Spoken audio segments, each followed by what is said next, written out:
اب یہاں پر اس جانب توجہ دلائی گئی ہے کہ مردوں کو یہ زیب نہیں دیتا کہ وہ اپنی عورتوں پر ظلم اور زیادتی کریں۔ اسی طرح اللہ تعالیٰ اپنی آیات تمہارے لیے کھول کر بیان کرتا ہے تاکہ تم سمجھو۔ آخری رکوع ہے رکوع نمبر 16، اور یہاں سے خروج بنی اسرائیل کے واقعات ہیں۔ أَلَمْ تَرَ إِلَى الَّذِينَ خَرَجُوا مِنْ دِيَارِهِمْ وَهُمْ أُلُوفٌ حَذَرَ الْمَوْتِ، کہ آپ نے ان کو نہیں دیکھا جو موت کے ڈر سے ہزاروں کی تعداد میں اپنے گھروں سے نکلے، تو اللہ تعالیٰ نے ان سے کہا مر جاؤ، پھر اس نے انہیں زندہ کیا۔ بلا شبہ اللہ تعالیٰ یقیناً لوگوں پر بڑے فضل والا ہے، مگر اکثر لوگ شکر ادا نہیں کرتے۔ تو موت سے کوئی بھاگ نہیں سکتا، موت و حیات پر اللہ تعالیٰ کے سوا کوئی قدرت نہیں رکھتا، اور اس لیے بہتر یہی ہے کہ جہاد فی سبیل اللہ کیا جائے اور ضرورت مندوں کو قرض حسنہ دیا جائے۔ وَقَاتِلُوا فِي سَبِيلِ اللَّهِ وَاعْلَمُوا أَنَّ اللَّهَ سَمِيعٌ عَلِيمٌ، اور اللہ تعالیٰ کی راہ میں جنگ کرو اور جان لو بلا شبہ اللہ تعالیٰ سب کچھ سننے والا، سب کچھ جاننے والا ہے۔ مَنْ ذَا الَّذِي يُقْرِضُ اللَّهَ قَرْضًا حَسَنًا، کون ہے جو اللہ تعالیٰ کو قرض حسنہ دے سو وہ اس کو بڑھا چڑھا کر اس کے لیے کئی گنا کر دے، اور اللہ تعالیٰ ہی تنگی اور کشادگی پیدا کرتا ہے، اور اسی کی طرف تم لوٹائے جاؤ گے۔ تو یہاں اللہ تعالیٰ کے راستے میں جنگ کے لیے مال خرچ کرنے کی جب ضرورت پیش آئے تو اللہ تعالیٰ نے خرچ کرنے کی رغبت دلائی ہے اور شوق دلایا ہے کہ اسے اپنے ذمے قرض قرار دیا تاکہ جتنا ہو سکے نیکی کے کاموں میں اور خاص طور پر جہاد فی سبیل اللہ کے لیے خرچ کریں۔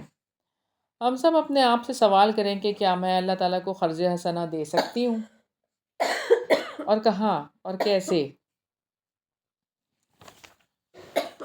دین کی سربلندی کے لیے مال خرچ کرنا اصل میں جہاد ہے، اور اس میں بہت سارے کام آ جاتے ہیں کہ کسی بھی طرح سے دین کی کام کرنے کے لیے، جس میں جو ادارے ہیں قرآن کے وہاں پر، اور قرآن کی نشر و اشاعت کے لیے، اور بھی اس طرح کے اور بھی کام مساجد میں۔ کیا آپ نے موسیٰ کے بعد بنی اسرائیل کے سرداروں کو نہیں دیکھا جب انہوں نے اپنے نبی سے کہا کہ ہمارے لیے کسی کو بادشاہ بنا دیں کہ ہم اللہ تعالیٰ کے راستے میں جنگ کریں؟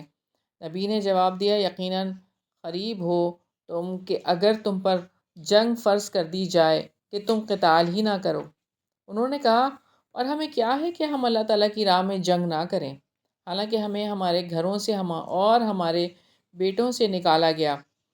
پھر جب ان پر جنگ فرض کر دی گئی تو ان میں سے تھوڑی سی تعداد کے علاوہ باقی سب پھر گئے، اور اللہ تعالیٰ ظالموں کو خوب جاننے والا ہے۔ ان آیات میں اللہ تعالیٰ نے بنی اسرائیل کو سرداران بنی اسرائیل کا واقعہ سنایا ہے کہ انہوں نے کس طرح سے اللہ تعالیٰ سے مطالبہ کیا، اور ان کے نبی نے ان سے کہا بلا شبہ اللہ تعالیٰ نے یقیناً طالوت کو تمہارے لیے بادشاہ مقرر کیا ہے۔ انہوں نے جواب دیا ہم پر اس کی حکومت کیسے ہو سکتی ہے جبکہ ہم اس سے زیادہ بادشاہت کے حقدار ہیں، اور اسے مالی کشائش بھی نہیں دی گئی۔ نبی نے کہا بلا شبہ اللہ تعالیٰ نے اسے تم پر چنا ہے اور اسے علمی اور جسمانی فراخی عطا کی ہے، اور اللہ تعالیٰ اپنی بادشاہت جسے چاہتا ہے عطا کرتا ہے، اور اللہ تعالیٰ بڑی وسعت والا، سب کچھ جاننے والا ہے۔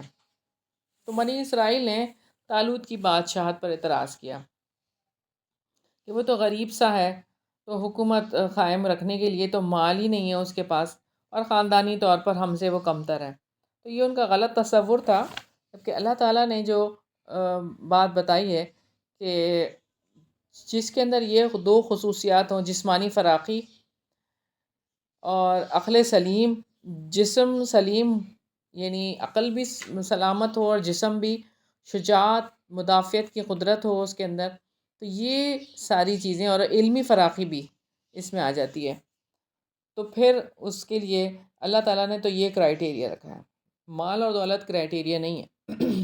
اور ان سے ان کے نبی نے کہا اس کی بادشاہت کی نشانی یہ ہے کہ تمہارے پاس وہ صندوق آ جائے گا جس میں تمہارے رب کی طرف سے سکینت ہوگی اور آل موسیٰ اور آل ہارون کی باقیات ہوں گی۔ اس کو فرشتے اٹھا کر لائیں گے، بلا شبہ اس میں تمہارے لیے یقیناً نشانی ہے اگر تم مومن ہو۔ اور ایسا ہی ہوا، اور ان کے پاس ایک بیل گاڑی پر رکھی ہوئی ایک جو باکس تھا بڑا سا، جس کے اندر یہ تابوت سکینہ جسے کہہ رہے ہیں، تو یہ تھا، اور اس کے اندر حضرت موسیٰ علیہ السلام اور حضرت ہارون علیہ السلام کی باقیات تھیں، کچھ ان کی چیزیں تھیں۔ تو وہ لڑائیوں میں کہیں سے کہیں چلی گئی تھیں، تو وہ اللہ تعالیٰ نے ان کو جی جی بنی اسرائیل قوم کے پاس آئے تھے نا، طالوت بادشاہ بنا تھا اور انہوں نے جالوت کے خلاف جنگ کی تھی۔ جی، جنگ سے پہلے کا یہ واقعہ ہے۔ تو اس میں جو ہے کہ ان کے پاس یہ چیزیں آ گئیں اور انہوں نے سچ سمجھ لیا کہ یہ اللہ کی طرف سے ہے، اور طالوت کو پھر اپنے بادشاہ کے طور پر قبول کر لیا۔ آخری آیات ہیں پارے کی۔ بس جب طالوت فوجوں کے ساتھ جدا ہوا تو اس نے کہا اللہ تعالیٰ تمہیں یقیناً ایک نہر کے ذریعے آزمانے والا ہے، چنانچہ جس نے اس میں سے پیا وہ مجھ سے نہیں، اور جس نے اسے نہ چکھا تو یقیناً وہ میرا ہے، مگر جو کوئی اپنے ہاتھ سے ایک چلو بھر لے۔ سو ان میں سے تھوڑے لوگوں کے سوا سب نے پیا۔ چنانچہ جب طالوت نے اور ان لوگوں نے جو اس کے ساتھ ایمان لائے انہوں نے دریا پار کر لیا، تو انہوں نے کہا آج ہم میں جالوت اور اس کی فوجوں کا مقابلہ کرنے کی طاقت نہیں۔ لیکن جو یقین رکھتے تھے کہ وہ اللہ تعالیٰ سے ملاقات کرنے والے ہیں، انہوں نے کہا کتنی ہی چھوٹی چھوٹی جماعتیں اللہ تعالیٰ کے حکم سے بڑی بڑی جماعتوں پر غالب آ گئیں، اور اللہ تعالیٰ صبر کرنے والوں کے ساتھ ہے۔ ذرا خاموشی کے ساتھ بیٹھ جائیں اور اشارتاً بات کر لیں تو زیادہ بہتر ہوگا۔ تو یہاں ہم دیکھ رہے ہیں کہ طالوت کی قیادت میں بنی اسرائیل نے عمالقہ سے جہاد کیا، اور یہاں پر ایک بات کہی گئی کہ آپ نے پانی جو ہے وہ ایک چلو یا 2 چلو پینا ہے، باقی نہیں پینا۔ لیکن جن لوگوں نے پیٹ بھر کر پانی پی لیا تو ان کے لیے پھر لڑنا مشکل ہو گیا، تو تھوڑے ہی لوگ بچے تھے کہ جنہوں نے یہ کام نہیں کیا تھا، تو انہی لوگوں نے جا کے جہاد کیا اور پھر وہ کامیاب ہو گئے۔ تو یہی بات ہے کہ تھوڑے ہی لوگ کبھی اللہ تعالیٰ کے لشکر میں ہوں اور وہ جہاد کر کے کامیاب ہو جاتے ہیں۔ اور ہم نے دیکھا کہ غزوہ بدر میں بھی 313 تھے اور وہاں 1000 کا لشکر تھا، اور کس طرح سے وہ 313 1000 پر غالب آ گئے تھے۔ اللہ تعالیٰ کی مدد ساتھ ہوتی ہے تو ہر کام آسان ہو جاتا ہے۔ وَلَمَّا بَرَزُوا لِجَالُوتَ وَجُنُودِهِ قَالُوا رَبَّنَا أَفْرِغْ عَلَيْنَا صَبْرًا وَثَبِّتْ أَقْدَامَنَا وَانصُرْنَا عَلَى الْقَوْمِ الْكَافِرِينَ۔ اور جب وہ جالوت اور اس کی فوجوں کے سامنے ہوئے تو انہوں نے دعا کی اے ہمارے رب ہم پر صبر انڈیل دے اور ہمارے قدموں کو جما دے اور کافر لوگوں کے مقابلے میں ہماری مدد فرما۔ تو یہ انہوں نے دعا کی اور جہاد کے لیے کھڑے ہو گئے۔ چنانچہ انہوں نے اللہ تعالیٰ کے حکم سے انہیں شکست دی، اور داؤد نے جالوت کو قتل کر دیا، اور اللہ تعالیٰ نے اس کو بادشاہت اور حکمت عطا کی، اور جتنا اس نے چاہا اسے علم بھی عطا فرمایا۔ اور اگر اللہ تعالیٰ بعض لوگوں کو بعض کے ذریعے سے نہ ہٹاتا رہتا تو زمین یقیناً فساد سے بھر جاتی، لیکن اللہ تعالیٰ تمام جہانوں پر بڑے فضل والا ہے۔ تو یہاں اللہ تعالیٰ کے حکم سے سیدنا داؤد علیہ السلام نے جالوت کو مار دیا، قتل کر دیا۔ اصل میں جس کے پاس اقتدار ہوتا ہے وہ تکبر میں مبتلا ہو کر ظلم کرنے لگتا ہے۔ اللہ تعالیٰ ظلم کو مٹانا چاہتے ہیں، تو اقتدار مستقل طور پر کسی ایک گروہ کے پاس رہے تو زمین ظلم سے بھر جاتی ہے۔ اس لیے اللہ تعالیٰ نے زمین سے فساد دور کرنے کے لیے اقتدار کو مستقل کسی کے پاس نہیں رہنے دیا۔ تِلْکَ آیاتُ لاہی نتلوہا علیک بالحق و انک لمن المرسلین، یہ اللہ تعالیٰ کی آیات ہیں جو ہم آپ پر حق کے ساتھ پڑھ رہے ہیں، اور بے شک آپ یقیناً رسولوں میں سے ہیں۔ تو اللہ کی جانب سے اپنے رسول کی رسالت کی گواہی ہے۔ پچھلے انبیاء کے واقعات، انبیاء کے پیروکاروں اور مخالفوں کے واقعات کا بیان ہے۔ یہ ثابت کرتا ہے کہ آپ صلی اللہ علیہ وسلم اللہ تعالیٰ کے سچے نبی ہیں، اور آپ صلی اللہ علیہ وسلم کا دین سچا ہے۔ یہاں ہمارا دوسرا پارہ مکمل ہوا۔ الحمدللہ الذی بنعمتہ تتم الصالحات۔ ہم تیسرے پارے کا آغاز کرتے ہیں۔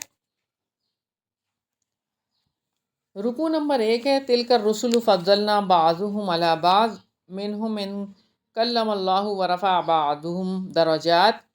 یہ سب رسول ہیں، ان کے بعض کو ہم نے بعض پر فضیلت دی ہے۔ ان میں سے کچھ ہیں جن سے اللہ تعالیٰ نے کلام کیا، اور بعض کو اس نے درجات میں بلند کیا، اور ہم نے عیسیٰ ابن مریم کو واضح نشانیاں دیں، اور ہم نے روح پاک کے ساتھ اس کو قوت عطا کی، اور اگر اللہ تعالیٰ چاہتا تو وہ لوگ جو ان کے بعد تھے آپس میں نہ لڑتے، اس کے بعد کہ ان کے پاس واضح نشانیاں آئیں، لیکن انہوں نے اختلاف کیا، تو ان میں سے کوئی ایمان لایا اور ان میں سے کسی نے کفر کیا، اور اگر اللہ تعالیٰ چاہتا تو وہ آپس میں نہ لڑتے، لیکن اللہ تعالیٰ جو چاہتا ہے وہ کرتا ہے۔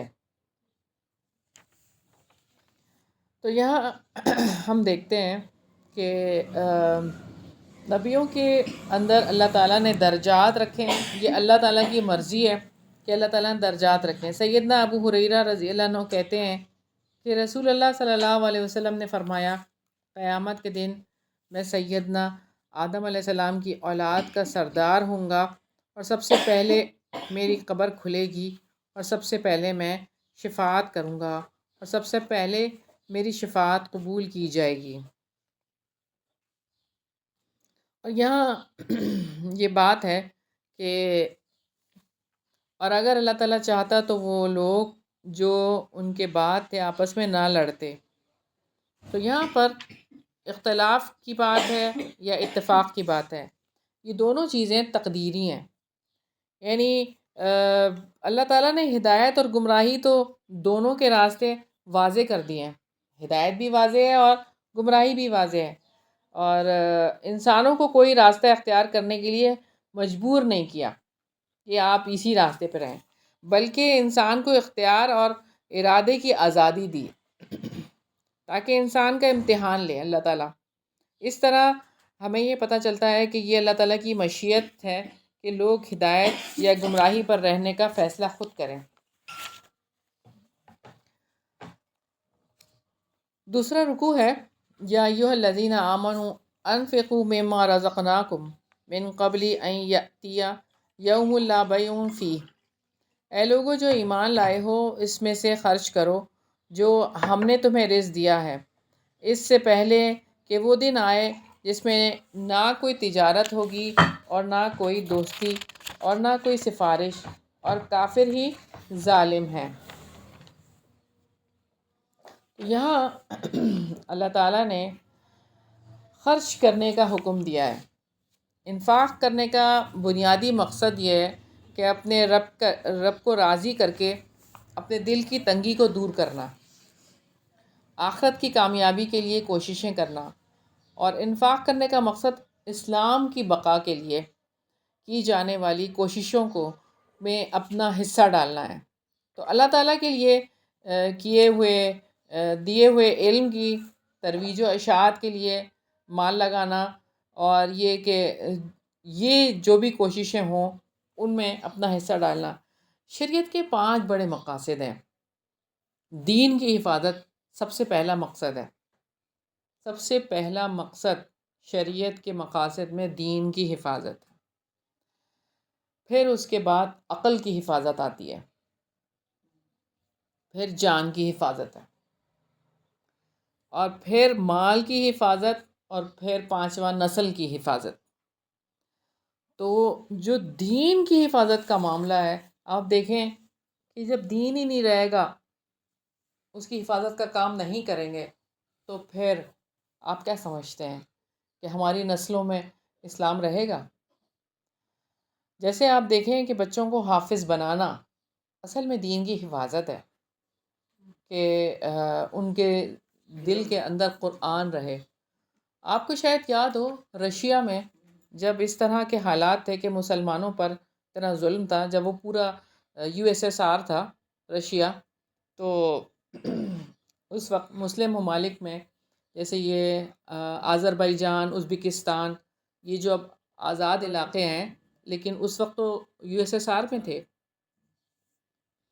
تو اس وقت وہاں پہ پاکستان سے کوئی گئے تھے، اور انہوں نے وہاں پہ جب جا کے اس طرح سے ایک بچے سے کہا کہ آپ پوچھا انہوں نے کہ قرآن پاک مل جائے گا؟ انہوں نے کہا کوئی نسخہ نہیں ہے، کوئی نسخہ نہیں ہے، اس لیے کہ جس گھر سے نسخہ نکلتا ہے تو جلا دیتے ہیں اور گھر والوں کو بھی ختم کر دیتے ہیں، تو اس لیے کوئی نسخہ نہیں ہے۔ لیکن انہوں نے کیا کیا، جب انہوں نے ایک بچے سے پوچھا وہ صورت، تو اس نے زبانی سنانی شروع کر دی، نہیں بلکہ انہوں نے کہتے زبانی سنانی شروع وہ کر کہتے دی۔ تھے انہوں نے پڑھا، ہاں وہاں ان کی غلطی ہوئی، انہوں نے کی، تو وہ ایک بچہ اس میں سے اٹھ کے اس نے ان کی غلطی درست کی، پھر ان کو اچھا، پتہ چلا کہ ان لوگوں نے اتنا ماشاءاللہ، تو انہوں نے انہوں نے کہا جب ہم نے پوچھا، سینوں میں محفوظ کیا ہوا ہے۔ تو انہوں نے پوچھا تو بچے سے کہا کہ تم، میرے پاس تو قرآن ہے، میں تمہیں دیتا ہوں، تم دیکھ کے پڑھو، دیکھ کے سنا دو۔ تو بچے نے کہا کہ مجھے دیکھ کے نہیں آتا، مجھے ویسے ہی یاد ہے۔ بس بات یہ ہے کہ ان کے حوالے سے جو میں بات بتانا چاہ رہی ہوں نا، وہ یہ کہ انہوں نے کس طرح سے اپنے دین کی حفاظت کی، کہ اگر ایسے نہیں تو ایسے صحیح۔ تو بات یہ ہے کہ دین کی حفاظت اصل چیز ہے، اس کے لیے آپ اپنا مال لگائیں، اپنی صلاحیت لگائیں، اپنا سب کچھ اس پہ لگائیں، کیونکہ اللہ تعالیٰ نے تو یہی فرمایا ہے اس آیت میں کہ آپ اپنے آپ کو بچا لیں اور اللہ تعالیٰ کے دین کے لیے مال خرچ کریں، کہ جو بھی اللہ تعالیٰ نے تمہیں دیا ہے۔ تو اللہ تعالیٰ نے تو ہمیں حکم دیا، اور نبی پاک صلی اللہ علیہ وسلم نے کیسے سکھایا۔ سیدنا ابو ہریرہ رضی اللہ عنہ بیان کرتے ہیں کہ رسول اللہ صلی اللہ علیہ وسلم نے فرمایا کہ جب انسان فوت ہو جاتا ہے تو اس کے تمام اعمال منقطع ہو جاتے ہیں، سوائے 3 اعمال کے: صدقہ جاریہ، وہ علم جس سے فائدہ اٹھایا جائے، یا صالح اولاد جو اس کے لیے دعا کرے۔ ایک اور روایت میں ہے، رسول اللہ صلی اللہ علیہ وسلم نے فرمایا کہ قیامت والے دن کسی بندے کے قدم نہیں ہٹیں گے حشر کے میدان سے، یہاں تک کہ اس سے 5 چیزوں کے بارے میں پوچھ نہ لیا جائے: اس کی عمر کے متعلق، کہ اس نے عمر کن کاموں میں لگائی، اور اس کی جوانی کے متعلق کہ جوانی کن کاموں میں لگائی، علم کے متعلق کہ اس کے مطابق کیا کیا، اور مال کے متعلق کہ کہاں سے کمایا اور کہاں خرچ کیا۔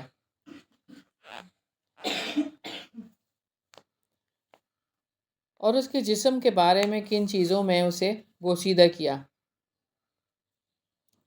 تو یہ سوالات جب تک اس کے جواب نہیں دے دیں گے، وہ حشر کے میدان سے نہیں ہٹ سکتے۔ اللہ تعالیٰ وہ ہے جس کے سوا کوئی معبود نہیں، ہمیشہ زندہ ہے، ہر چیز کو قائم رکھنے والا ہے، اس کو نہ اونگ آتی ہے اور نہ ہی نیند، جو کچھ آسمانوں میں ہے اور جو کچھ زمین میں ہے اسی کا ہے۔ کون ہے جو اس کی اجازت کے بغیر اس کی جناب میں سفارش کرے؟ وہ جانتا ہے جو ان کے آگے ہے اور جو ان کے پیچھے ہے، اور وہ اس کے علم میں سے کسی چیز کا بھی احاطہ نہیں کر سکتے مگر جتنا وہ چاہے۔ اس کی کرسی آسمانوں اور زمین کو سموئے ہوئے ہے، اور ان دونوں کی حفاظت اسے نہیں تھکاتی، اور وہی سب سے بلند، سب سے بڑا ہے۔ آیت الکرسی: اللہ لا الہ الا هو الحی القیوم لا تأخذہ سنۃ ولا نوم له ما فی السماوات وما فی الارض من ذا الذی یشفع عنده الا بإذنہ یعلم ما بین ایدیہم وما خلفہم ولا یحیطون بشیء من علمہ الا بما شاء وسع کرسیہ السماوات والارض ولا یؤودہ حفظہما وهو العلی العظیم۔ سیدنا ابو ہریرہ رضی اللہ عنہ نے بیان کیا کہ رسول اللہ صلی اللہ علیہ وسلم نے ایک مرتبہ صدقہ فطر کے غلے کی حفاظت پر مجھے مقرر فرمایا۔ ایک شخص آیا اور دونوں ہاتھوں سے غلہ لب بھر بھر کر لینے لگا۔ میں نے اسے پکڑ لیا اور کہا کہ اب میں تجھے رسول اکرم صلی اللہ علیہ وسلم کی خدمت میں پیش کروں گا۔ اور پھر 2-3 راتیں اسی طرح ہوا کہ وہ آتا اور لینے لگتا، اور جب وہ اس کو یہ کہتے تو وہ ایسی ہی بات کرتا کہ اس کو پھر چھوڑ دیتے۔ پھر انہوں نے یہ حدیث آخر تک بیان کی۔ اس چور نے سیدنا ابو ہریرہ سے کہا کہ جب تم آخری دفعہ جب یہ ہوا واقعہ تو اس چور نے یہ کہا کہ تم اپنے بستر پر جب سونے کے لیے لیٹنے لگو تو آیت الکرسی پڑھ لیا کرو، اس کی برکت سے اللہ تعالیٰ کی طرف سے تم پر ایک نگہبان مقرر ہو جائے گا اور شیطان تمہارے قریب صبح تک نہیں آ سکے گا۔ نبی کریم صلی اللہ علیہ وسلم نے فرمایا کہ بات تو اس نے سچی کہی ہے، اگرچہ وہ خود جھوٹا ہے اور وہ شیطان تھا۔ تو یہاں آیت الکرسی کی فضیلت ہے یہ کہ ایک نگران مقرر ہو جاتا ہے، تو ہمیں ہر روز رات کو سونے سے پہلے آیت الکرسی پڑھنا بہت ضروری ہے۔ اور یہ کہ نماز کے بعد بھی، فرض نماز کے بعد بھی روایات میں آتا ہے کہ نماز کے بعد پڑھنے سے آئندہ نماز تک اللہ تعالیٰ کی حفاظت ہوتی ہے، واللہ علم۔ اور پھر یہ کہ ہم دیکھتے ہیں کہ حدیث میں آتا ہے کہ ہر چیز کی کوہان اور بلندی ہے، اور قرآن کی بلندی سورہ بقرہ ہے، اور اس میں بھی ایک ہے آیت الکرسی تمام آیتوں کی سردار ہے۔ اور آیت الکرسی میں اسلامی زندگی کی بنیاد، یعنی یہ بنیادی عقائد اس میں موجود ہے۔ ہاں جی، اور ہم دیکھتے ہیں کہ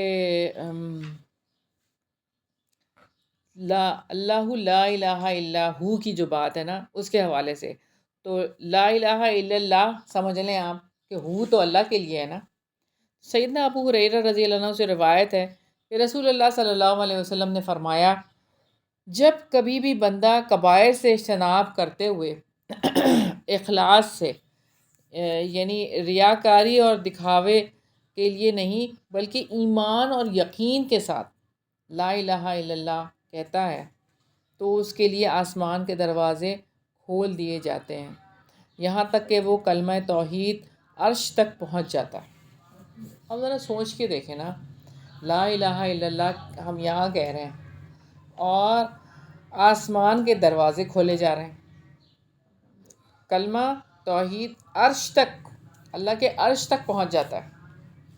تو یہ کیا کتنی خوبصورت بات ہے۔ تو اس کا مطلب لا الہ الا اللہ کا ورد کرتے رہنا چاہیے۔ اور بہت ہی خوبصورت بات لا الہ الا اللہ کے حوالے سے کہ نبی پاک صلی اللہ علیہ وسلم کو جب پریشانی ہوتی، کوئی پریشانی کا وقت ہوتا تو یہ دعا پڑھا کرتے تھے، لا الہ الا اللہ العلیم الحلیم، لا الہ الا اللہ رب العرش العظیم، لا الہ الا اللہ رب السماوات و رب الارض و رب العرش الکریم، کہ اللہ تعالیٰ کے سوا کوئی معبود نہیں جو بہت جاننے والا بڑا بردبار ہے، اللہ تعالیٰ کے سوا کوئی معبود نہیں جو عرش عظیم کا رب ہے، اللہ تعالیٰ کے سوا کوئی رب نہیں جو آسمانوں کا رب ہے، زمین کا رب ہے اور عرش کریم کا رب ہے۔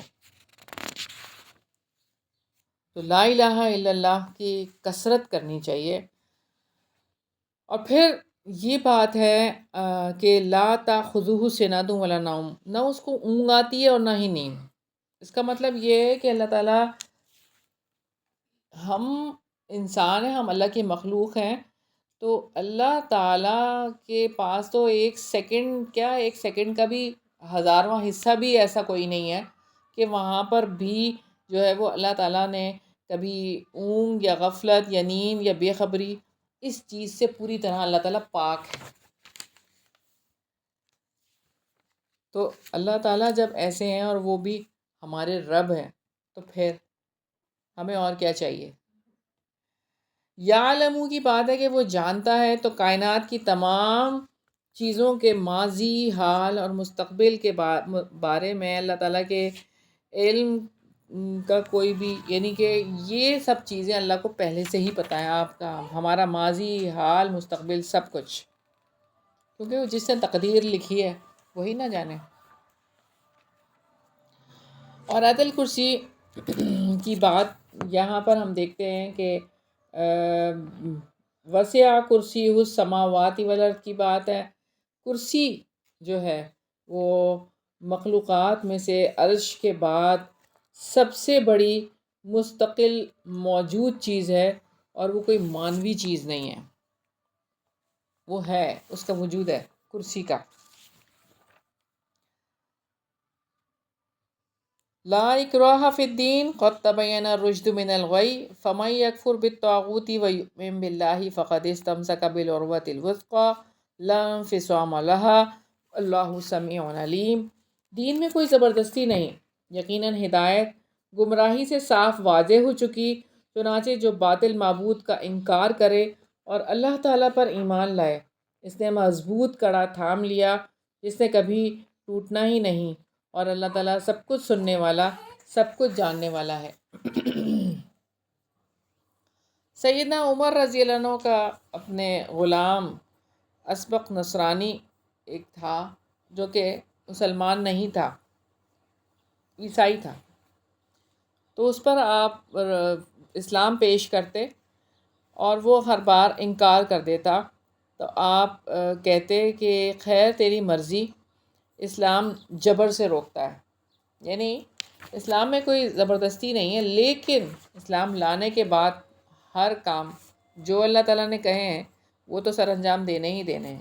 فقد استمسک بالعروۃ الوثقی کہ مضبوط کڑا گویا کہ اس نے تھام لیا، اگر تو اس نے اللہ تعالیٰ پر ایمان لائے اور اس نے کیا کیا، اصل میں مضبوط کڑا اس نے تھام لیا، یعنی ایسا پختہ دین اختیار کر لیا جس کی بنیادیں بھی مضبوط ہیں اور عمارت بھی، اور وہ پورے اعتماد سے اس پر قائم رہتا ہے۔ تو جب دین میں داخل ہو گئے تو اس کو مضبوطی سے تھامنا ہے۔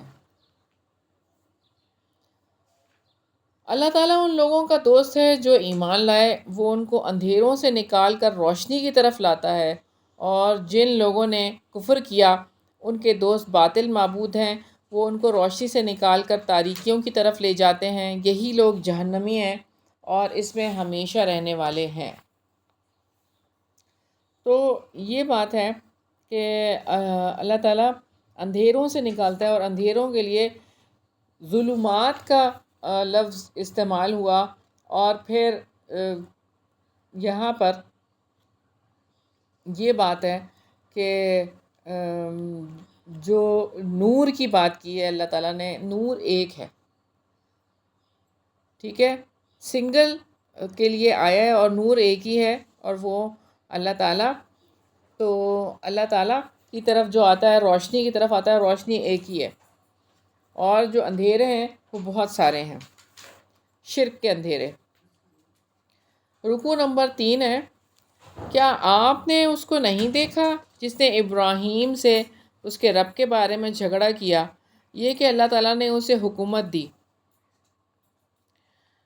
جب ابراہیم نے کہا میرا رب تو وہ ہے جو زندگی دیتا ہے اور موت دیتا ہے، اس نے کہا میں بھی زندگی دیتا ہوں اور موت دیتا ہوں۔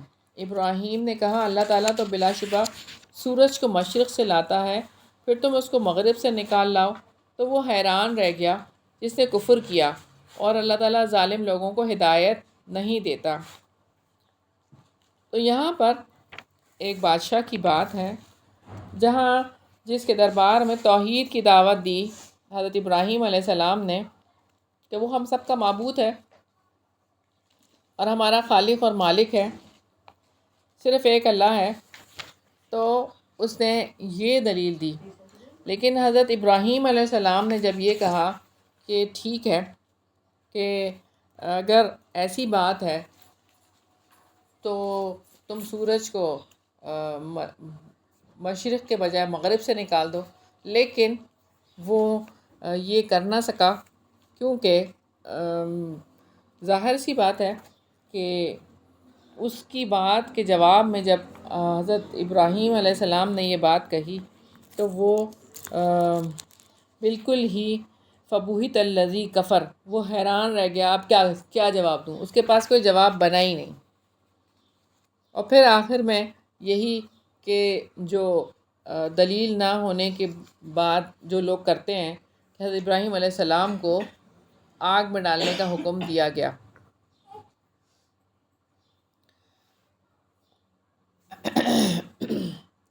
یہاں پر آگے اللہ تعالیٰ نے موت اور زندگی کے حوالے سے کچھ مثالیں دی ہیں اس میں، اور وہ ہم دیکھتے ہیں۔ یا اس شخص کی مانند جس کا گزر ایک بستی پر ہوا جو اپنی چھتوں کے اوپر اوندھی پڑی ہوئی تھی، اس نے کہا اس کی موت کے بعد اللہ تعالیٰ اس کو کیسے زندہ کرے گا؟ تو اللہ تعالیٰ نے اس کو 100 سال تک موت دے دی، پھر اس کو زندہ کیا اور پوچھا تم کتنی دیر رہے؟ اس نے کہا میں 1 دن یا اس کا کچھ حصہ رہا۔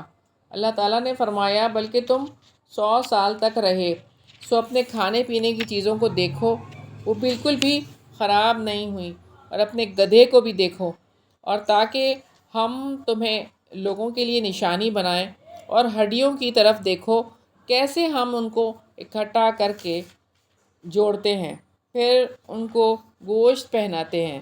پھر جب اس پر خوب واضح ہو گیا تو اس نے کہا میں جانتا ہوں کہ اللہ تعالیٰ ہر چیز پر واقعتاً پوری طرح قدرت رکھنے والا ہے۔ اب یہاں پر اللہ تعالیٰ نے جو کام کیا، اور اس شخص کے بارے میں کہ اس کے پاس گدھا تھا اور کھانے کی بھی چیز تھی، تو کھانا دیکھیں آپ سب سے پہلے خراب ہونے والی چیز ہے، سب سے پہلے کھانا خراب ہوتا ہے، اور اب یہاں پہ آپ دیکھ رہے ہیں کہ اللہ تعالیٰ نے کھانا سلامت رکھا، کھانا بالکل صحیح ہے، کھانے کو کچھ نہیں ہوا، لیکن ایک کافی عرصہ رہنے والی جو چیز ہے، یعنی جاندار چیز گدھا، جس کی ایک ایک چیز فنا ہو گئی ہے، کچھ بھی باقی نہیں بچا، ہڈیاں اور اس طرح سے۔ تو اللہ تعالیٰ نے اپنے قدیر ہونے کا جو شعور دیا ہے اس واقعے سے، کہ اللہ تعالیٰ جس کو چاہے جیسے چاہے کر سکتا ہے، یعنی ایک خراب ہونے والی چیز بالکل صحیح ہے، اور جو صحیح رہ سکتا تھا وہ کس حال کو پہنچ گیا ہے۔ تو یہاں اللہ تعالیٰ نے اپنی اس صفت کے بارے میں یعنی شعور دلایا کہ اللہ تعالیٰ جو چاہے کر سکتا ہے۔ وَإِذْ قَالَ إِبْرَاهِيمُ رَبِّ أَرِنِي كَيْفَ تُحْيِي الْمَوْتَى، اور جب ابراہیم علیہ السلام نے کہا اے میرے رب مجھے دکھا کہ تو مردوں کو کیسے زندہ کرے گا، اللہ تعالیٰ نے فرمایا اور کیا تو یقین نہیں رکھتا؟ اس نے کہا کیوں نہیں، لیکن اس لیے کہ میرا دل مطمئن ہو جائے۔ اللہ تعالیٰ نے فرمایا تو پرندوں میں سے 4 لے کر انہیں اپنے سے مانوس کر، پھر ہر پہاڑ پر ان کا ایک ٹکڑا رکھ دو، پھر انہیں بلاؤ، وہ تمہاری طرف بھاگتے چلے آئیں گے، اور جان لو کہ یقیناً اللہ تعالیٰ سب پر غالب کمال حکمت والا ہے۔ اللہ تعالیٰ سے حضرت ابراہیم علیہ السلام نے زندگی دینے کی بات، یعنی موت کے بعد اللہ تعالیٰ کیسے زندگی دیں گے، اس کا سوال کیا ہے کہ کیسے ہوگا یہ، یعنی اللہ تعالیٰ کے اس کام کو وہ جاننا چاہتے ہیں، ان کو یقین ہے، کامل یقین ہے، کوئی شک نہیں ہے اس میں، لیکن وہ صرف اللہ تعالیٰ کے اس کام کو جاننا چاہتے ہیں۔ تو اللہ تعالیٰ نے کیا فرمایا کہ پرندوں کو مانوس کر لو، اور پھر اس کے بعد ان کو ذبح کر کے، اور پھر اس کے بعد پہاڑوں پر رکھ دو، مختلف جگہوں پر، اور پھر آواز دو، پھر وہ کیسے آئیں گے۔ یعنی سوچیں تو ذرا کہ کیا ان کا حال بنایا گیا، اور ہر حصہ الگ الگ جگہ پہ رکھا گیا پرندوں کا، اور پھر جب پکارا تو وہ سارے آ گئے۔ تو یہ زندگی ہے۔ اب سوچ کے دیکھیں کہ یہ زندگی کہاں سے آتی ہے، اور یہ چلی کیوں جاتی ہے زندگی، اور حیات کے بارے میں جو ہم سوچیں تو ہماری بھی زندگی ہے اور وہ آئی ہے اور وہ کسی دن چلی بھی جائے گی. تو فیصلہ کرنا ہے کہ اسی کے نام لگانی ہے زندگی جس نے یہ زندگی دی ہے، جس نے یہ حیات بخشی ہے. کیا آپ لوگ تیار ہیں کہ اس دنیا میں سدا تو نہیں رہنا، سب نے چلے جانا ہے؟ آج میں ایک اداکارہ اور ماڈل تھی وہ پہلے، اب وہ ٹوٹل اپنے اسلام کی طرف وہ آ گئی ہیں، پریکٹسنگ مسلم بن گئی ہیں. اور پورا ان کا حجاب تھا، اس میں ان کا انٹرویو تھا. تو ان سے جب سوال کیا گیا، آپ تو اس قدر ایسی لائف میں تھیں کہ کیا زندگی تھی آپ کی، گلیمر زندگی تھی، اور پھر آپ نے کیسے یہ چینج ہوا؟ تو اس کا یہ موقف تھا کہ میں نے یہ ساری، جب میں سب کچھ مال شہرت اور سارا کچھ لے کے میں بیٹھی تو میرے دماغ میں یہ بات آئی کہ یہ کب تک رہے گا، یہ میرا حسن کب تک رہے گا، یہ میری جوانی کب تک رہے گی، اور یہ مال کب تک رہے گا، اور یہ زندگی کب تک رہے گی، اس کے بعد کیا ہوگا؟ یہ سوچ نے رخ بدل دیا. تو بس ہمارے لیے بھی تو کتنے مواقع اللہ تعالیٰ پیدا کرتے ہیں کہ یہ کب تک رہے گا، چلے جانا ہے، زندگی نے رہنا ہے. جو زندگی دینے والا ہے وہ لینے والا بھی ہے. تو بس بات یہی ہے کہ ہم فیصلہ کر لیں کہ جب زندہ رہنا ہے تو اس رب کے لیے لگا کے رہنا ہے اور کسی کے لیے نہیں، صرف اسی کے لیے. رکوع نمبر 4 ہے، مثل الذین ينفقون اموالهم فی سبیل اللہ کمثل حبۃ انبتت سبع سنابل فی کل سنبلۃ مئۃ حبہ. جو اپنے مال اللہ تعالیٰ کی راہ میں خرچ کرتے ہیں، ان کی مثال ایک دانے جیسی ہے جو 7 خوشے اگاتا ہے، ہر خوشے میں 100 دانے ہیں، اور اللہ تعالیٰ جس کے لیے چاہتا ہے کئی گنا بڑھاتا ہے، اور اللہ تعالیٰ بڑی وسعت والا، سب کچھ جاننے والا ہے. اللہ تعالیٰ کی راہ میں جو مال خرچ کیا جاتا ہے اللہ تعالیٰ اس کو بڑھا دیتے ہیں. اس کی مثال ایک دانے سے دی گئی ہے جس کو بونے سے 7 بالیاں نکلتی ہیں اور ہر بالی میں 100 دانے.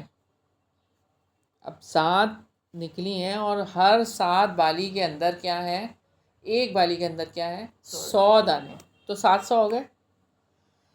تو اس سے اللہ تعالیٰ یہ سمجھا رہے ہیں کہ اس کی راہ میں جب مال خرچ کرتے ہو تو جتنے خلوص کے ساتھ تم یہ کام کرو گے اسی کے مطابق تم اجر پاؤ گے. جو رب ایک دانے سے 700 دانے نکال سکتا ہے تو وہ 1 روپے کو ترقی دے کر 700 بھی کر سکتا ہے. انفاق فی سبیل اللہ سے کیا مراد ہے؟ جہاد فی سبیل اللہ، مسلمانوں کو نفع پہنچانے والے اعمال اور نفع مند علوم کی نشر و اشاعت، فقراء اور مساکین پر خرچ کرنا اور اللہ تعالیٰ کی راہ میں خرچ کرنا، یہ دراصل انفاق فی سبیل اللہ ہے.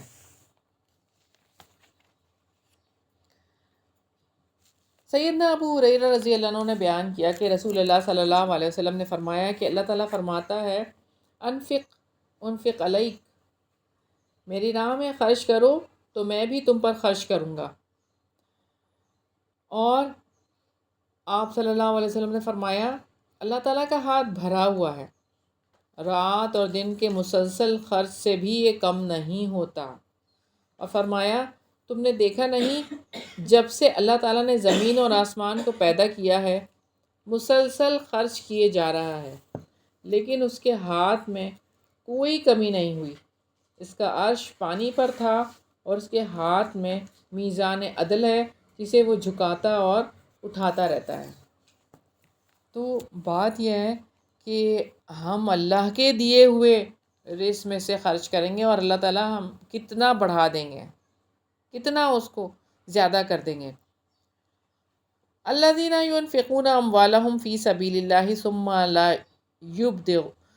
یتبعون ما انفقوا، وہ جو اپنے مال اللہ تعالیٰ کے راستے میں خرچ کرتے ہیں، پھر جو انہوں نے خرچ کیا اس کے پیچھے نہ کسی طرح کا احسان جتلانا لاتے ہیں اور نہ ہی کی کوئی تکلیف پہنچانا، ان کے لیے ان کا اجر ان کے رب کے پاس ہے، اور ان پر نہ کوئی خوف ہوگا اور نہ وہ غمگین ہوں گے۔ اچھی بات کہنا اور درگزر کرنا اس صدقے سے بہتر ہے جس کے پیچھے کسی طرح کی اذیت پہنچانا ہو، اور اللہ تعالیٰ بہت بے پرواہ بے حد بردبار ہے۔ تو یہاں پر قول معروف سے مراد سوال کرنے والے سے نرمی اور شفقت سے بات کرنا اور دعائیہ کلمات سے جواب دینا ہے۔ نیک دعا جو مسلمان اپنے بھائی مسلمان کے لیے اس کی غیر موجودگی میں بھی کرتا ہے تو وہ کر دے۔ یا ایھا الذین آمنوا لا تبطلوا صدقاتکم بالمن والاذی، اے لوگو جو ایمان لائے ہو اپنے صدقات احسان جتلانے اور تکلیف پہنچانے سے ضائع نہ کرو۔ اس شخص کی طرح جو اپنا مال لوگوں کو دکھانے کے لیے خرچ کرتا ہے اور وہ اللہ تعالیٰ اور آخرت کے دن پر ایمان نہیں رکھتا، تو اس کی مثال ایک صاف چٹان کی مثال جیسی ہے جس پر کچھ مٹی ہو، پھر اس پر زوردار بارش پڑے تو اس کو ایک سخت چٹان چھوڑ جائے۔ جو انہوں نے کمایا اس میں سے کسی چیز پر وہ قدرت نہیں رکھیں گے، اور اللہ تعالیٰ کافروں کو ہدایت نہیں دیتا۔ تو یہاں جس دل کے اندر ایمان کی تازگی نہیں ہوتی وہ چاہتا ہے کہ اپنی نیکی کا اظہار کرے، تو یہ صرف دکھاوے کا عمل ہے، ریاکاری ہے، جس کو یہاں پر اللہ تعالیٰ نے بیان کیا ہے اور اس کی مثال بتائی ہے۔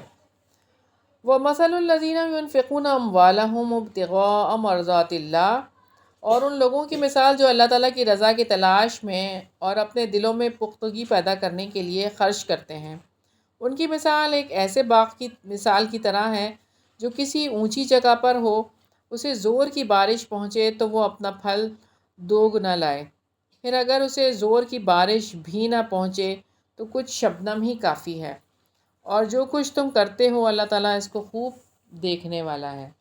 تو یہاں ایسے شخص کی مثال ہے کہ جو یقین رکھتا ہے اور اللہ تعالیٰ کے لیے ہی سارے کام کرتا ہے اور عمل والا ہے۔ بندے اور رب کا تعلق اس کا مضبوط ہے اور مال بھی اس کا پاک ہے اور اللہ تعالیٰ نے اس کے مال میں برکت بھی دی ہے۔ اَیَوَدُّ أَحَدُکُمْ أَن تَکُونَ لَهُ جَنَّةٌ مِّن نَخِیلٍ وَأَعْنَابٍ تَجْرِی مِن تَحْتِہَا الْأَنْہَارُ، کیا تم میں سے کوئی یہ پسند کرتا ہے کہ اس کے لیے کھجوروں اور انگوروں کا ایک باغ ہو جس کے نیچے سے نہریں بہتی ہوں، اور اس کے لیے اس میں ہر قسم کے پھل ہوں، اور اس تک بڑھاپا آ پہنچے اور اس کے کمزور بچے ہوں، پھر اس کو ایسا بگولا آ پہنچے جس میں آگ بھی ہو تو وہ جل جائے۔ اسی طرح اللہ تعالیٰ تمہارے لیے آیات کھول کر بیان کرتا ہے تاکہ تم غور و فکر کرو۔ اب یہاں ہم دیکھتے ہیں کہ کس طرح سے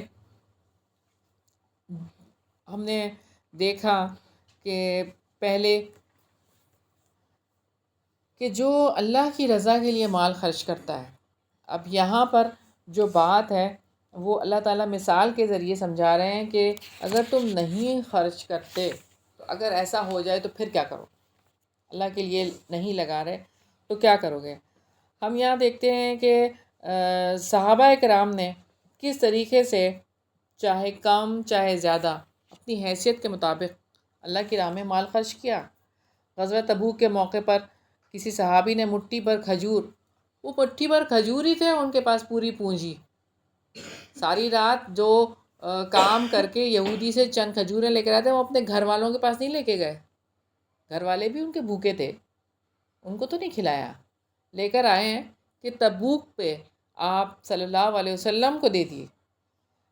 تو وہاں پر جو منافقین تھے ان کی باتیں کیا تھیں؟ ان کی باتیں یہ تھیں کہ یہ ٹڈی کی ٹانگ، کہ یہ اتنی سی کھجوروں سے یہ سلطنت روما فتح کرنے چلے ہیں.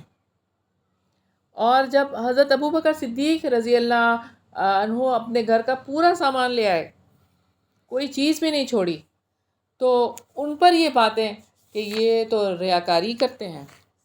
یعنی یہ اس طرح کی باتیں لوگوں نے اس وقت پہ کی. لیکن اللہ کو تو پتہ ہے نا کہ کس کے دل میں اخلاص ہے، اور وہ اخلاص کا ہی صلہ ہے جو انہیں ملتا رہا اور ملتا رہے گا. تو یہاں ہم جو بات دیکھ رہے ہیں کہ اللہ تعالیٰ نے نیکیوں کو ضائع ہونے سے بچانے کے لیے ایک باغ کی مثال دی ہے کہ اپنی نیکیوں کو بچا لو، کہ ایک بگولے کی وجہ سے وہ راکھ ہو جائے گا اور اب دنیا سے جاتے ہوئے وہ نیک اعمال کرنے کے قابل ہی نہیں ہیں. یعنی اب دنیا سے جا رہا ہے، اب سارے اعمال اس کے جل گئے ہیں، ختم ہو گئے ہیں ریاکاری کی وجہ سے. تو اگر وہی اعمال اس نے اللہ کے لیے خالص ہو کے کر دیے ہوتے تو وہ اس کے ہاتھ میں ہوتے اور آرام سے وہ جا رہا ہوتا.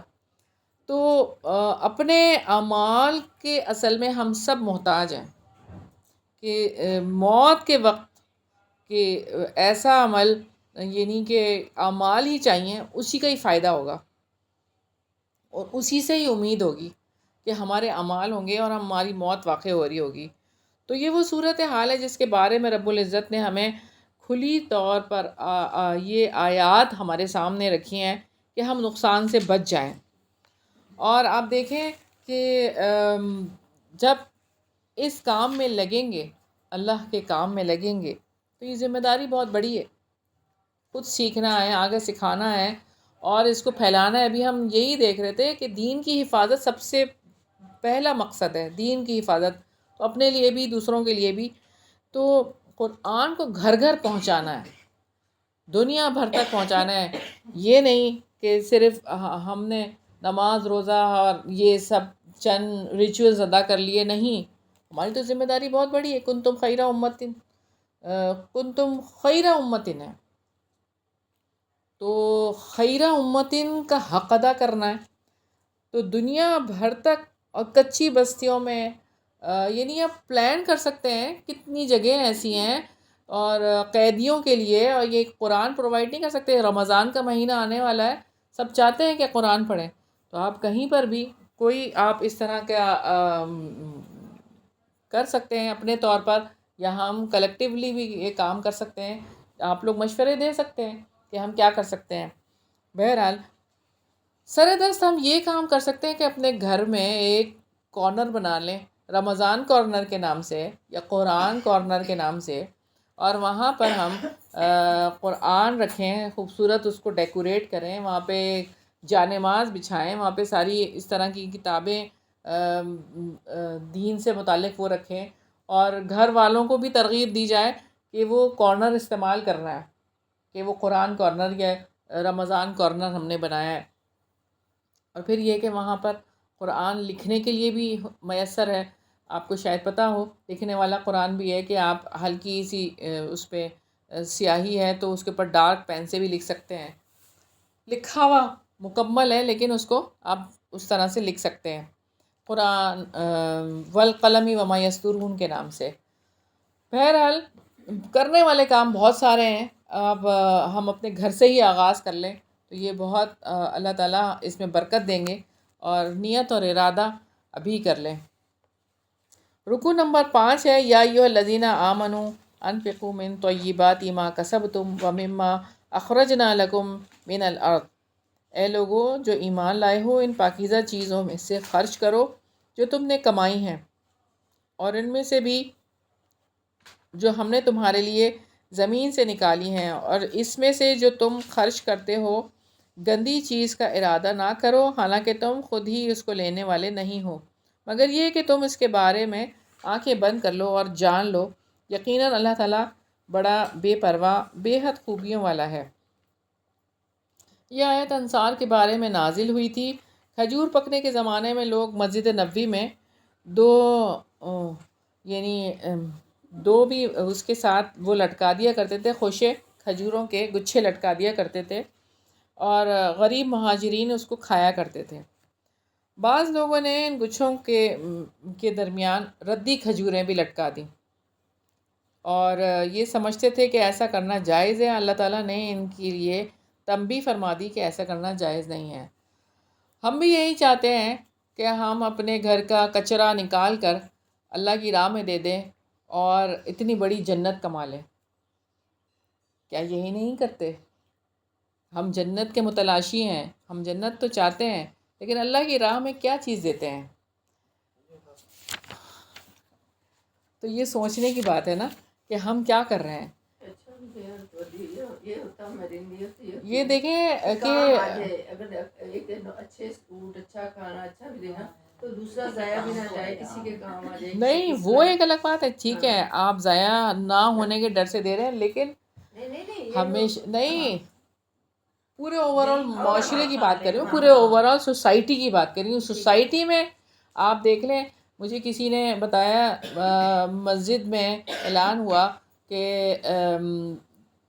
اس کے لیے سیلاب زدگان کے لیے ہم جمع کر رہے ہیں، تو یہ ابھی کی بات نہیں ہے، یہ بہت پرانی بات ہے۔ ابھی کا تو مجھے نہیں پتہ، ابھی تو بہت اچھی چیزیں بھی گئی ہیں، لوگوں نے اپنے طور پر بہت کچھ کیا ہے، لوگوں کے دل بہت کھل گئے ہیں الحمدللہ۔ لیکن وہ پہلے کی بات میں بتا رہی ہوں کہ وہ سامان دیکھ کے میرا دل بہت رویا، اس سامان کو دیکھ کے، کہ وہ سامان ایسا تھا کہ اگر آپ دیکھتے تو آپ کہتے کہ یہ تو استعمال کے قابل نہیں ہے، اور آپ اس کو دے رہے ہیں کہ کسی کے پاس اس طرح سے وہ استعمال کریں۔ تو لیکن یہ کہ الحمدللہ ایسے ادارے بھی موجود ہیں، میں نے خود اپنی آنکھوں سے دیکھا کہ نئے نئے اور اتنے خوبصورت جو کہ کمفرٹرز تھے اور اس طرح سے بستر تھے کہ یعنی لوگوں کے لیے دعائیں نکل رہی تھیں کہ کس طرح سے لوگوں نے دل کھول کر یہ عطیات دیے ہیں کہ زلزلہ اس کے سیلاب زدگان کے لیے۔ بہرحال ہمیں سب کو یہاں پر رک کے سوچنا ضرور چاہیے کہ ہم جنت کمانے کے لیے کیا کچھ کر سکتے ہیں اور ہم کیا کر رہے ہیں۔ دیکھیں یہ دنیا تو گزر جانی ہے، دنیا میں جو کھایا پیا پہنا اوڑھا اور بس ختم۔ ایک جھوپڑی والے نے بھی زندگی گزار لینی ہے، ایک محل والے نے بھی زندگی گزار لینی ہے، ایک مڈل کلاس طبقہ بھی زندگی گزار لے گا، لیکن اصل جو کام ہے نا وہ یہ ہے کہ ہم اپنی جنت کے لیے کیا بھیج رہے ہیں، جنت کمانے کے لیے کیا بھیج رہے ہیں، بس اس کو اپنے ذہن میں رکھنا ہے۔ الشیطان یعدکم الفقر ویأمرکم بالفحشاء، شیطان تمہیں مفلسی کا خوف دلاتا ہے اور تمہیں شرمناک بخل کا حکم دیتا ہے، اور اللہ تعالیٰ تمہیں اپنی طرف سے بخشش اور فضل کا وعدہ دیتا ہے، اور اللہ تعالیٰ بڑی وسعت والا، سب کچھ جاننے والا ہے۔ اور یہاں پہ ہمارے سامنے آیت آ گئی، اور شیطان ہمیں خوف دلاتا ہے مفلسی کا اور شرمناک بخل کا حکم دیتا ہے، کہ اس حد تک بخیل ہو جاتے ہیں اپنی ضرورت کے لیے بھی چیز نہیں نکلتی۔ آپ سوچ کے دیکھیں الماری میں کتنے ڈریسز ہیں، کتنے ڈریسز ہیں، وہ نوبت ہی نہیں آتی کہ وہ پہن بھی لیں، لیکن جب دینے کی باری، نہیں نہیں یہ میں پہن لوں گی، نہیں نہیں یہ میں پہن لوں گی، اور وہ ویسے ہی رکھے جاتے ہیں۔ تو ذرا سوچیں اس رمضان سے پہلے یہ بھی ذرا کام کر لیں کہ اللہ کی راہ میں یہ بھی چیزیں نکال دیں۔ اللہ تعالیٰ ہم سب کو توفیق عطا فرمائے۔ یؤتی الحکمۃ من یشاء ومن یؤت الحکمۃ فقد اوتی خیرا کثیرا، وہ جس کو چاہتا ہے حکمت عطا کرتا ہے، اور جس کو حکمت عطا کی گئی یقیناً اس کو بہت بھلائی دے دی گئی، اور عقل مند ہی نصیحت حاصل کرتے ہیں۔ اور جو بھی تم خرچ کرو، کوئی خرچ یا جو بھی نظر مانو کوئی نظر، تو بلا شبہ اللہ تعالیٰ اس کو جانتا ہے، اور ظالموں کا کوئی مددگار نہیں۔ تو جو بھی چیز ہم دیں گے اللہ کو پتہ ہے، ہماری نیت کا بھی اللہ کو پتہ ہے، ہمارے اخلاص کا بھی اللہ کو پتہ ہے، ہم کیا دے رہے ہیں یہ بھی اللہ کو پتہ ہے۔ تو یہ تو اللہ تعالیٰ کے ساتھ ہمارا معاملہ ہے، کسی کے لیے تو ہم نہیں کر رہے، صرف اللہ کے لیے کر رہے ہیں۔ ان تبدوا الصدقات فنعما ہی، اگر تم صدقات ظاہر کرو تو کیا ہی اچھا ہے، اور اگر تم اسے چھپاؤ اور انہیں ضرورت مندوں کو دو تو وہ تمہارے لیے بہت زیادہ بہتر ہے۔ اور وہ اللہ تعالیٰ تمہاری کچھ برائیاں تم سے دور کر دے گا، اور جو بھی تم کرتے ہو اللہ تعالیٰ اس سے پوری طرح باخبر ہے۔ جو صدقہ فرض ہو اسے اعلانیہ دینا افضل ہے۔ فرض صدقہ یعنی زکوٰۃ، اور ظاہر کر کے صدقہ دینا ایسی صورت میں افضل ہو جاتا ہے جب لوگوں کے لیے صدقہ دینے کی ترغیب دلانے کے لیے صدقہ دیا جا رہا ہو، یعنی زکوٰۃ ترغیب دلانے کے لیے دی جا رہی ہو۔ ایسے مواقع پر اعلانیہ فضیلت کا باعث بن جاتا ہے، مگر شرط پھر وہی ہے، ریاکاری نہ ہو، اور جو صدقہ اس کے علاوہ ہو اسے چھپا کر دینا زیادہ بہتر ہے، یعنی نفلی صدقات، اس سے انسان ریاکاری سے بچ جاتا ہے۔ لیس علیکم ہداہم ولکن اللہ یہدی من یشاء، ان کو ہدایت دینا آپ کا ذمہ نہیں ہے، لیکن اللہ تعالیٰ جسے ہدایت دیتا ہے اور جسے چاہتا ہے ہدایت دیتا ہے، اور خیر میں سے جو کچھ تم خرچ کرو گے وہ تمہارے ہی لیے ہے، اور تم اللہ تعالیٰ کی رضا کی طلب میں خرچ کرتے ہو، اور خیر میں سے جو کچھ تم خرچ کرو گے اس کا پورا پورا بدلہ تمہیں دیا جائے گا، اور تم پر ظلم نہیں کیا جائے گا۔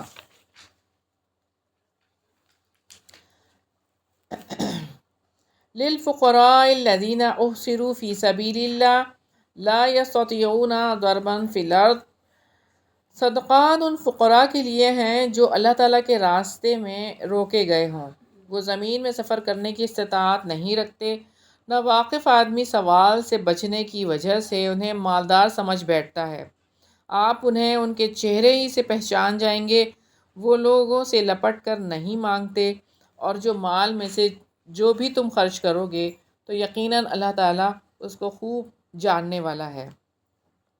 سیدنا ابو ہریرہ رضی اللہ عنہ نے بیان کیا کہ نبی پاک صلی اللہ علیہ وسلم نے فرمایا، مسکین وہ نہیں جسے ایک یا دو کھجور، ایک یا دو لقمے در بدر لیے پھرے، بلکہ مسکین وہ ہے جو مانگنے سے بچتا رہے، اور اگر تم دلیل چاہو تو قرآن پاک کی یہ آیت پڑھ لو، وہ لوگوں سے چمٹ کر نہیں مانگتے۔ رکوع نمبر 6 ہے الذین ينفقون اموالهم باللیل والنہار سرا وعلانیۃ فلہم اجرہم عند ربہم ولا خوف علیہم ولا ہم یحزنون، جو لوگ اپنے مال رات اور دن چھپے اور کھلے خرچ کرتے ہیں تو ان کے لیے ان کا اجر ان کے رب کے پاس ہے، اور ان پر نہ کوئی خوف ہوگا اور نہ وہ غم زدہ ہوں گے۔ یہ نیک لوگ دن رات ہر وقت کھلے چھپے ہر حال میں اللہ کی رضا کے لیے صدقہ کرتے رہتے ہیں۔ جو لوگ سود کھاتے ہیں وہ کھڑے نہیں ہوں گے مگر جیسے وہ شخص کھڑا ہوتا ہے جسے شیطان نے چھو کر دیوانہ بنا دیا، یہ اس وجہ سے کہ انہوں نے کہا کہ تجارت بھی تو سود ہی کی طرح کی ایک چیز ہے۔ تو اللہ تعالیٰ نے حالانکہ تجارت کو حلال کیا ہے اور سود کو حرام کیا ہے، چنانچہ جس کے پاس اس کے رب کی طرف سے کوئی نصیحت آ جائے سو وہ باز آ جائے، تو جو پہلے گزر چکا وہ اس کے لیے ہے اور اس کا معاملہ اللہ تعالیٰ کے حوالے ہے، اور جو دوبارہ سود کھائیں تو وہی لوگ آگ والے ہیں، وہ اس میں ہمیشہ رہنے والے ہیں۔ اس آیت میں اللہ تعالیٰ نے سود خوروں کا برا انجام بیان کیا ہے کہ سود خور پیسے کے پیچھے پاگل ہے، اور اپنے اس پاگل پن میں عقل سے بعید حرکات کرتا ہے، اور پاگل پن یعنی خود غرضی ہے بہت زیادہ۔ سیدنا سمورہ بن جندب رضی اللہ عنہ سے روایت ہے کہ رسول اللہ صلی اللہ علیہ وسلم نے خواب والی طویل حدیث بیان کی اور فرمایا، پھر ہم ایک نہر پر آئے، وہ خون کی طرح سرخ تھی، اور اس نہر میں ایک آدمی تیر رہا تھا۔ نہر کے کنارے پر ایک آدمی تھا جس نے اپنے پاس بہت سے پتھر جمع کر رکھے تھے۔ ایک تیرنے والا شخص تیرتا رہتا، اور جب اس شخص کے پاس آتا جس نے اپنے پاس پتھر جمع کر رکھے تھے تو وہ اس کے منہ کو کھولتا اور اس میں ایک پتھر داخل کر دیتا۔ پھر اس کی تعبیر میں آپ صلی اللہ علیہ وسلم نے یہ فرمایا کہ اس سے مراد سود کھانے والا ہے. استغفر اللہ. اور سود اتنی بری چیز ہے کہ اس کے حوالے سے آپ صلی اللہ علیہ وسلم نے فرمایا کہ سود کے 70 درجے ہیں. ان میں سے کم درجے کا گناہ اس قدر ہے جیسے کوئی اپنی ماں سے زنا کرے. سیدنا جابر رضی اللہ عنہ بیان کرتے ہیں کہ رسول اللہ صلی اللہ علیہ وسلم نے سود کھانے والے، سود دینے والے، سود تحریر کرنے والے اور سودی لین دین کے گواہوں پر لعنت فرمائی ہے. اور آپ صلی اللہ علیہ وسلم نے فرمایا کہ یہ سب گناہ میں برابر ہیں. یہاں سے ہمیں سود کے حوالے سے کیسی بات پتہ چلی کہ وہ کیا قبیح اور غلاظت ہے. اور اللہ تعالیٰ سے دعا ہے کہ اللہ تعالیٰ پاکستان کو اور مسلم امہ کو سود سے پاک کر دے. یمحق اللہ الربا ویربی الصدقات واللہ لا یحب کل کفار اثیم.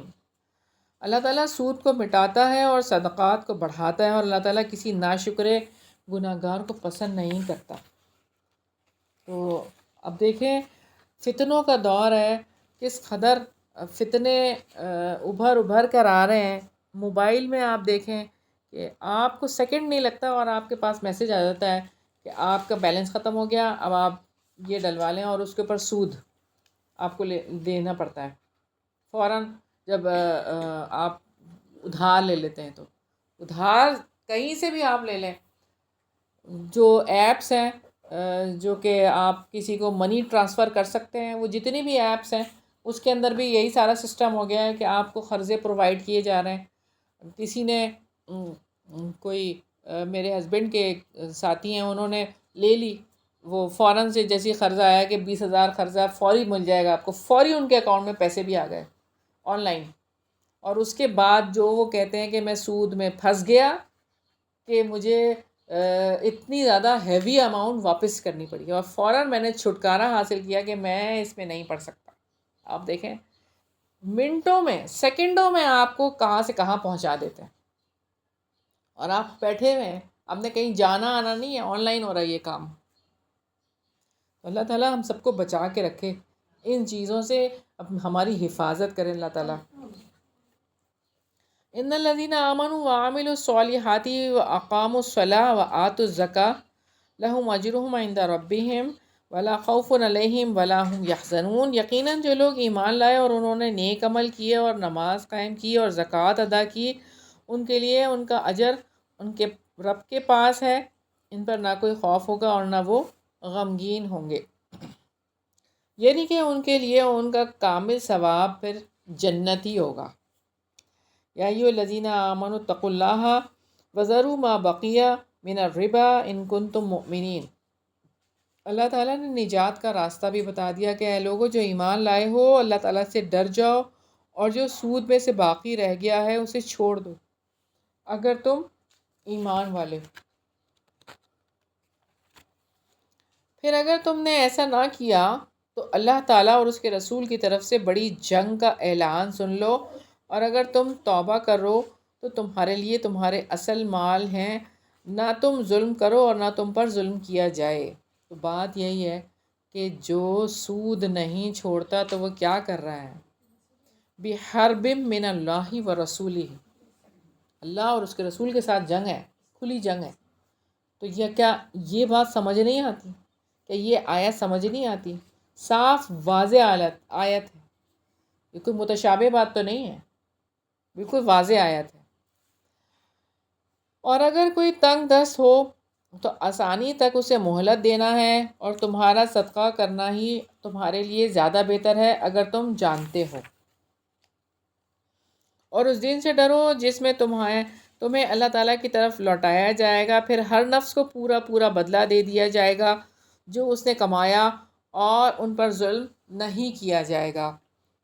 سیدنا ابن عباس رضی اللہ عنہما نے کہا کہ یہ آخری آیت تھی جس کے ساتھ سیدنا جبریل علیہ السلام نازل ہوئے. پھر آپ صلی اللہ علیہ وسلم نے اسے سورہ البقرہ میں 281 والی آیت میں رکھوا دیا. تو یہ قرآن مجید میں سب سے لاسٹ آیت تھی جو کہ نازل ہوئی۔ تو یہاں پر جو بات آپ دیکھیں کہ اسلام اصل میں مومن کے دل میں ایک چوکیدار بٹھا دیتا ہے تاکہ اس کے لیے فرار کا کوئی راستہ نہ رہے۔ یعنی جو مصیبت والا ہوگا، مشکل دن مصیبت والا مشکل والا ہوگا، بندہ مومن کے دل میں اس کا خوف اجاگر کیا گیا کہ یہ نہ ہو۔ ما کسبت کی بات کی ہے نا، کہ جو بھی کمائیں گے وہ پورا پورا بدلہ دے دیا جائے گا۔ بس بات یہ ہے ہمارے سمجھ کی کہ ہم سمجھ جائیں اس چیز کو۔ یہ اگلا رکوع شروع ہو رہا ہے، رکوع نمبر 7، اور یہ قرض کے لین دین کے حوالے سے آیت ہے، اور یہ سب سے طویل آیت ہے قرآن مجید کی۔ جب ہم نے دیکھی آیت الکرسی، وہ تو آیتوں کی سردار ہے، وہ اس کی فضیلت کے اعتبار سے وہ بڑی ہے، لیکن یہ طوالت کے اعتبار سے بڑی ہے۔ اے لوگو جو ایمان لائے ہو، جب تم کسی مقررہ مدت تک باہم قرض کا لین دین کرو تو اسے لکھ لیا کرو، اور لکھنے والے پر لازم ہے کہ تمہارے درمیان انصاف کے ساتھ لکھے، اور کسی لکھنے والے کو لکھنے سے انکار بھی نہیں کرنا چاہیے جیسا کہ اللہ تعالیٰ نے اسے لکھنا سکھایا۔ بس لازم ہے کہ وہ لکھے، اور لازم ہے کہ وہ شخص لکھوائے جس کے ذمے حق یعنی حق فرض ہے، اور وہ اللہ تعالیٰ سے ڈر جائے جو اس کا رب ہے، اور اس میں سے کچھ نہ کم کرے۔ پھر جس شخص کے ذمے حق یعنی قرض ہو، اگر وہ نہ سمجھ یا کمزور ہو یا خود لکھوانے کی استطاعت نہ رکھتا ہو، تو اس کے مختار پر لازم ہے کہ انصاف کے ساتھ لکھوائے، اور اپنے مردوں میں سے 2 آدمیوں کو گواہ بنا لو۔ پھر اگر 2 مرد نہ ہوں تو 1 مرد اور 2 عورتیں ان لوگوں میں سے جنہیں تم گواہی میں سے پسند کرتے ہو، تاکہ ان دونوں عورتوں میں سے ایک بھول جائے تو ان میں سے ایک کو دوسری یاد کرا دے، اور گواہ انکار نہ کریں جب بھی انہیں گواہی کے لیے بلایا جائے، اور تم اس سے نہ اکتاؤ کہ تم اسے لکھو، معاملہ چھوٹا ہو یا بڑا، اس کی مقررہ مدت تک۔ یہ کام اللہ تعالیٰ کے نزدیک زیادہ انصاف والا ہے، اور گواہی کو زیادہ قائم رکھنے والا ہے، اور زیادہ قریب ہے کہ تم شک میں نہ پڑو، مگر یہ کہ تجارت نقد ہو جس کا لین دین کرتے ہو، پھر تم پر کوئی گناہ نہیں ہوگا کہ تم نے اس کو نہ لکھو۔ اور جب تم آپس میں سودا کرو تو گواہ بنا لیا کرو، اور کسی کاتب کو اور کسی گواہ کو نقصان نہ پہنچایا جائے، اور اگر تم ایسا کرو گے تو یقیناً وہ تمہاری بڑی نافرمانی ہوگی، اور اللہ تعالیٰ سے ڈر جاؤ، اور اللہ تعالیٰ تمہیں تعلیم دیتا ہے، اور اللہ تعالیٰ ہر چیز کو خوب جاننے والا ہے۔ یہاں پر آپ دیکھیں کہ قرض کے حوالے سے اللہ تعالیٰ نے یہ بات یہاں پر بتا دی ہے کہ اس کے لیے ڈاکومنٹیشن ضروری ہے، وہ آپ نے پورا وہ تیار کرنا ہے۔ ہاں، اگر یہ جو روزانہ کا لینا دینا ہے کہ ایک دکاندار کے پاس ایک شخص گیا اور وہ چیزیں لے کر جاتا ہے اور اس نے شام میں پیسے دینے ہوتے ہیں، تو یہ روز کا لین دین ہے، اس کی بات نہیں ہے جیسے کہ آیت کے حصے میں ہمیں بتایا گیا۔ لیکن جو چھوٹی اماؤنٹ بھی اگر آپ کسی کو ادھار کسی لانگ پیریڈ کے لیے دے رہے ہیں تو وہ بھی لکھیں، اور یعنی اس کے لیے بھی ڈاکومنٹیشن چاہیے، اور بڑی اماؤنٹ بھی اگر کسی کو دے رہے ہیں تو اس کے لیے بھی ڈاکومنٹیشن چاہیے، وہ ضروری ہے۔ بعض لوگ کہتے ہیں کہ ہم زبانی کام کرتے ہیں، تو زبانی یہ تو اللہ کا حکم ہے، تو یہ کرنا ہے، اس کے فائدے بڑھتے ہیں، اس کے فائدے ہوتے ہیں۔ بھائی ہاں جی، رشتے دار کسی کے بھی ساتھ بھی ہو، کسی کے ساتھ، کسی کے ساتھ بھی آپ کی یہ ڈیلنگ ہو رہی ہو، آپ نے یہ کر لینا ہے۔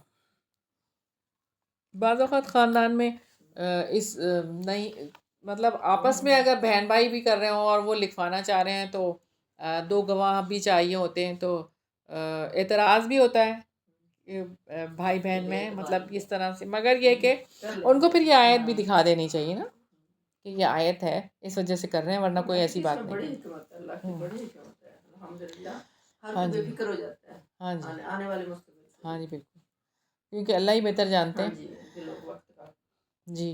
وَإِن كُنتُمْ عَلَى سَفَرٍ وَلَمْ تَجِدُوا كَاتِبًا فَرِهَانٌ مَقْبُوضَةٌ، اور اگر تم سفر میں ہو اور کوئی لکھنے والا نہ پاؤ تو قبضے میں دیا گیا رہن لازم ہے.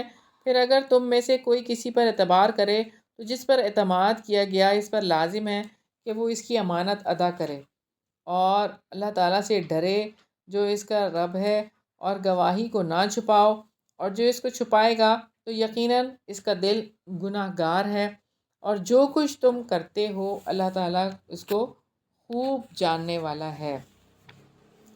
قرض دینے والے کو اپنے قرض کی واپسی کا اطمینان ہو جائے گا جبکہ کوئی چیز اس سے رہن رکھوا دیے.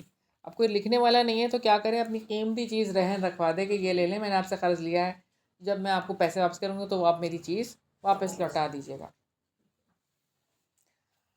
رکوع نمبر 8 ہے للہ، اور یہ اس سورت کا آخری رکوع ہے.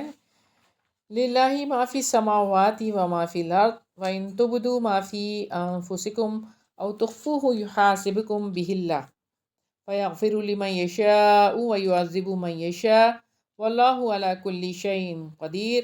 جو کچھ آسمانوں میں ہے اور جو کچھ زمین میں ہے سب اللہ تعالیٰ کا ہے، اور جو تمہارے دلوں میں ہے اگر تم وہ ظاہر کرو یا اسے چھپاؤ اللہ تعالیٰ تم سے اس کا حساب لے گا. پھر جس کو چاہے گا بخش دے گا اور جس کو چاہے گا عذاب دے گا، اور اللہ تعالیٰ ہر چیز پر پوری طرح قدرت رکھنے والا ہے. تو جو کچھ آسمانوں میں اور جو کچھ زمین میں ہے اللہ تعالیٰ کا ہے، اسی نے تخلیق کیا اور یہ اسی کی ملکیت ہے. ہر چیز اس کے قانون کی پابند ہے.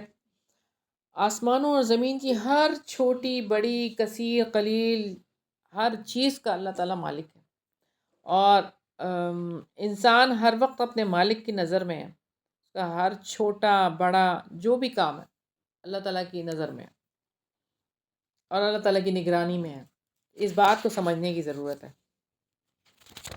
آمن الرسول بما انزل الیہ من ربہ والمؤمنون کل آمن باللہ وملائکتہ وکتبہ ورسلہ لا نفرق بین احد من رسلہ وقالوا سمعنا واطعنا غفرانک ربنا والیک المصیر. رسول ایمان لایا ہے اس پر جو اس کے رب کی جانب سے ہے، اس کی طرف نازل کیا گیا، اور مومن بھی سب ہی اللہ تعالیٰ پر اور اس کے فرشتوں پر اور اس کی کتابوں پر اور اس کے رسولوں پر ایمان لائے ہیں. اس کے رسولوں میں سے ہم کسی ایک کے درمیان بھی فرق نہیں کرتے. اور انہوں نے کہا ہم نے سنا اور ہم نے اطاعت کی، ہم تیری بخشش طلب کرتے ہیں اے ہمارے رب، اور تیری ہی جانب لوٹ کر جانا ہے.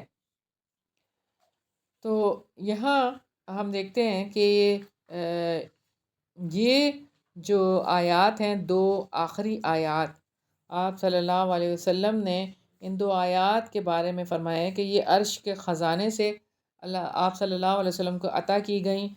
سورہ فاتحہ اور سورہ بقرہ کی آخری دو آیات، اور ان میں سے جو حرف بھی یہ آپ صلی اللہ علیہ وسلم کو کہا گیا کہ جو حرف بھی پڑھیں گے تو آپ کو اس کے مطابق دیا جائے گا، یعنی دعا آپ کی قبول ہو جائے گی. سیدنا علی رضی اللہ عنہ فرماتے ہیں کہ میں نہیں جانتا کہ اسلام کے جاننے والوں میں سے کوئی شخص آیت الکرسی اور سورہ بقرہ کی آخری آیتیں پڑھے بغیر سو جائے. یہ وہ خزانہ ہے جو نبی پاک صلی اللہ علیہ وسلم عرش تلے کے خزانے سے دیے گئے ہیں. تو ان آیات کا اہتمام کرنا بہت ضروری ہے. آخری آیت ہے لا یکلف اللہ نفسا الا وسعها لها ما کسبت وعلیہا ما اکتسبت ربنا لا تؤاخذنا ان نسینا او اخطأنا ربنا ولا تحمل علینا اصرا كما حملته على الذین من قبلنا ربنا ولا تحملنا ما لا طاقة لنا به واعف عنا واغفر لنا وارحمنا انت مولانا فانصرنا علی القوم الکافرین. اللہ تعالیٰ کسی نفس کو تکلیف نہیں دیتا مگر اس کی وسعت کے مطابق. اس کے لیے ہے جو اس نے نیکی کمائی اور اسی پر ہے جو اس نے برائی کمائی. اے ہمارے رب، اگر ہم بھول جائیں یا غلطی کر بیٹھیں تو ہمارا مواخذہ نہ کرنا اے ہمارے رب، اور ہم پر ویسا ہی بوجھ نہ ڈالنا جیسا تو نے ان لوگوں پر ڈالا تھا جو ہم میں سے پہلے تھے، اے ہمارے رب، اور تو ہم سے نہ اٹھوا جس کی ہم میں طاقت ہی نہیں، اور ہم سے درگزر فرما اور تو ہمیں بخش دے اور ہم پر رحم فرما، تو ہی ہمارا مولا ہے، چنانچہ کافر لوگوں کے مقابلے میں ہماری مدد فرما۔ تو یہ انتہائی خوبصورت آیات ہیں، اور یہ عرش کے خزانے سے اللہ تعالیٰ نے نبی پاک صلی اللہ علیہ وسلم کو دیں، اور یہ ہمارے لیے بھی بہت ہی خوبصورت ذخیرہ ہے۔ تو اللہ تعالیٰ سے دعا ہے کہ اللہ تعالیٰ ہمیں جو ہم نے سیکھا ہے یہاں پر، اور سورہ بقرہ ہم نے کمپلیٹ کر لی الحمدللہ، اور اللہ تعالیٰ ہمیں اس کے اندر جتنے احکامات ہیں ان کا فہم ہمیں عطا کر دیں، اور اللہ تعالیٰ ہمیں اس پر عمل کرنے والا بنا دیں، ہمیں اپنی زندگیوں میں اس کو نافذ کرنے والا بنا دیں۔ خصوصی طور پر جو سود کے حوالے سے ہم نے پڑھا، الہی ہمیں اس قبیح چیز سے پاک صاف کر دے اور ہمارے معاشرے کو پاک صاف کر دے، اور اللہ تعالیٰ سے دعا ہے کہ اللہ تعالیٰ اس کے حلال کو ہمارا شرح صدر کر دے، ہم اس کو حلال جانیں، اور اس کے حرام کو ہمارے شرح صدر اس حوالے سے کر دے اور ہم اس کو حرام جانیں اور اس کے اوپر کاربند ہو جائیں اور مکمل عمل کرنے والے ہو جائیں۔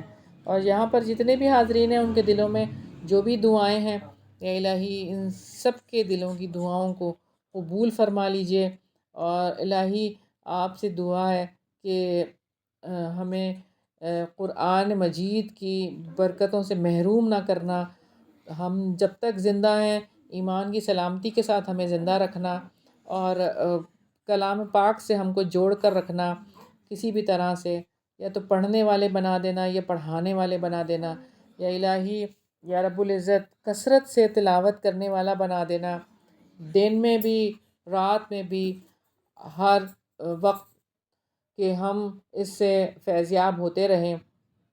نبی پاک صلی اللہ علیہ وسلم کی سنتوں کو پورا کرنے والا بنا دینا، اور دل کھول کر اپنی راہ میں خرچ کرنے والا بنا دینا۔ اللہ تعالیٰ ہم سب سے راضی ہو جائے، اور اللہ تعالیٰ ہم سب کو معاف کر دے، اور اللہ تعالیٰ ہمیں ہمارے والدین کے لیے صدقہ جاریہ بنا دے، اور ہماری اولادوں کو ہمارے لیے صدقہ جاریہ بنا دے۔ اللہ تعالیٰ پاکستان پر اپنی رحمت خاص کر دے، یا الہی ہمیں نیک صالح حکمراں دے دے، یا الہی یا پاک پروردگار ہمیں یہاں پر اسلام کو پریکٹس کرنے میں ہمیں اور مزید آسانیاں فراہم کر دیں۔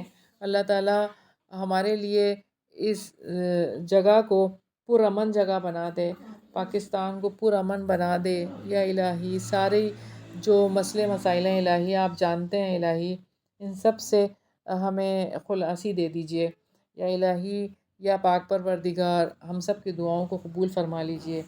ربنا تقبل منا انک انت السمیع العلیم وتب علینا انک انت التواب الرحیم برحمتک یا ارحم الراحمین۔ الہی آمین، الہی آمین۔ اللہم صلی علی محمد وعلی آل محمد کما صلیت علی ابراہیم وعلی آل ابراہیم انک حمید مجید۔ اللہم بارک علی محمد وعلی آل محمد کما بارکت علی ابراہیم وعلی آل ابراہیم انک حمید مجید۔ سبحانک اللہم وبحمدک نشہد ان لا الہ الا انت نستغفرک ونتوب الیک۔ السلام علیکم ورحمۃ اللہ وبرکاتہ۔